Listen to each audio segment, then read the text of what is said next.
ಎಲ್ಲರಿಗೂ ನಮಸ್ಕಾರಗಳು. ನಾನು ವಿಶಾಲ್ ಪಾಟೀಲ್. ಇಂದು ನಾವು ಫ್ರ್ಯಾಕ್ಷನ್ ಇಕ್ವೇಷನನ್ನು ಯಾವ ರೀತಿಯಾಗಿ ಎಕ್ಸ್ ವ್ಯಾಲ್ಯೂ ಫೈಂಡ್ ಔಟ್ ಮಾಡಬೇಕು ಅಂತ ತಿಳಿದುಕೊಳ್ಳೋಣ. ಇಲ್ಲಿ ನೋಡ್ಬೋದು ಕೊಟ್ಟಿರುವ ಕ್ವಶನ್ x/2 + x/3 = 10. ಈ ರೀತಿ ಇದ್ದರೆ ಏನು ಮಾಡಬೇಕು? ಡಿವೈಡ್ ಏನಿಲ್ಲದ್ರೆ 1 ಇರುತ್ತೆ. ಇದು LHS ಆಗಿರುತ್ತೆ ನಮ್ಮದು, ಇದು RHS. ಮೊದಲು ನಾವು LHS ಸಾಲ್ವ್ ಮಾಡಬೇಕಂದ್ರೆ ನಿಮಗೆ ಗೊತ್ತಿರೋ ಹಾಗೆ LCM ಫೈಂಡ್ ಔಟ್ ಮಾಡಬೇಕು. ಇದರದ್ದು LCM ಯಾವ ರೀತಿ ಫೈಂಡ್ ಔಟ್ ಮಾಡೋಣ? Cross multiplication. ನಿಮ್ಗೆ ಗೊತ್ತಿರೋ ಹಾಗೆ ಡಿನಾಮಿನೇಟರ್ ಮಲ್ಟಿಪ್ಲೈ ಮಾಡಿ. 3 × 2 = 6. ಕ್ರಾಸ್ ಮಲ್ಟಿಪ್ಲಿಕೇಶನ್ ಅಂದರೆ 3 × x 3x + 2 × x 2x = 10/1 as it is.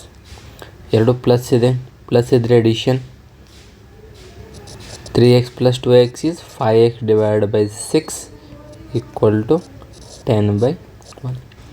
Divide ಇದೆ, ಈ ಸೈಡ್ ಹೋದ್ರೆ ಏನಾಗುತ್ತೆ? ಮಲ್ಟಿಪ್ಲೈ. ನಿಮಗೆ ಗೊತ್ತಿರೋ ಹಾಗೆ ಮೊದಲಿಗೆ ಕ್ವಶನಲ್ಲಿ ಹೇಳ್ಕೊಟ್ಟಿದ್ದೇನೆ. 5x = 10 × 6.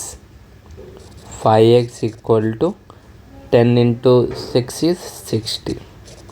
ಇಲ್ಲಿ ಕನ್ಫ್ಯೂಸ್ ಆಗ್ತಾರೆ, ಕನ್ಫ್ಯೂಸ್ ಆಗ್ಬಾರ್ದು. ಎಲ್ಲ ವಿದ್ಯಾರ್ಥಿಗಳು ತಪ್ಪು ಮಾಡ್ತಾರೆ. ಇಲ್ಲಿ 5 ಇಂಟು ಇದು ಯಾವ್ದು ಕಡೆ ಏನಾಗುತ್ತೆ? 60/5 ಡಿವೈಡ್ ಆಗುತ್ತೆ.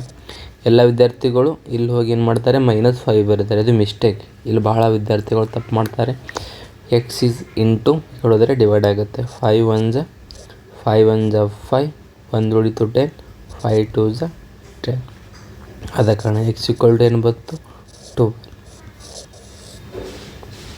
ಟ್ರೈ ಮಾಡ್ತಾರೆ. ಒಂದು ಕ್ವಶನ್ ಹಾಕ್ತೇನೆ, ಟ್ರೈ ಇಟ್.